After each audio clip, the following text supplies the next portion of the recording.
So guys, ito yung unit nating i-repair. So ito ay Whirlpool.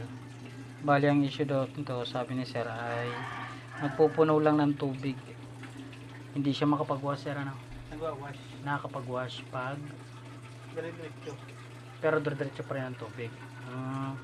So yun ang ating susolusyonan guys, yung diretso yung tubig.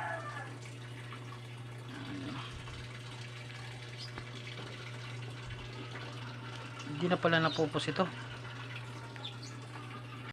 Kala ko. Okay, pagka pinatay. Pag pinatay na tigil siya. Hindi pa rin oh.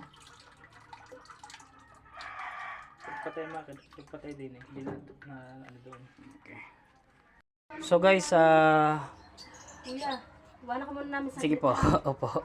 Bali, ito po yung nangyari sa ating unit na ni-repair. Bali, kanina ay talagang, ang issue niya kasi, ayaw huminto sa paglagay ng tubig. So, nagpalit na ako ng bagong, nagpalit na ako ng bagong inlet valve.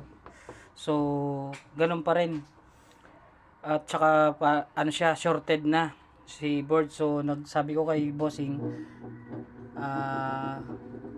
magpalit ng board.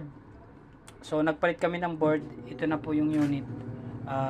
Tumitigil na sa paglagay ng tubig. So kahit yan ay naka-spin, diretso pa rin ang kanyang lagay ng tubig. So guys, pagka ganyan, sira na po yung ating board niyan. So ngayon, working na po ang ating unit. Nag-i-spin na po siya ngayon. Ayan. So nandito nga pala tayo sa upa din sa mataas na kahoy sa Batangas, Lipa. So guys, tapos na tayo dito sa unit. Magpapaalam na tayo sa may-ari. Yan. Goods. Yan. Salamat.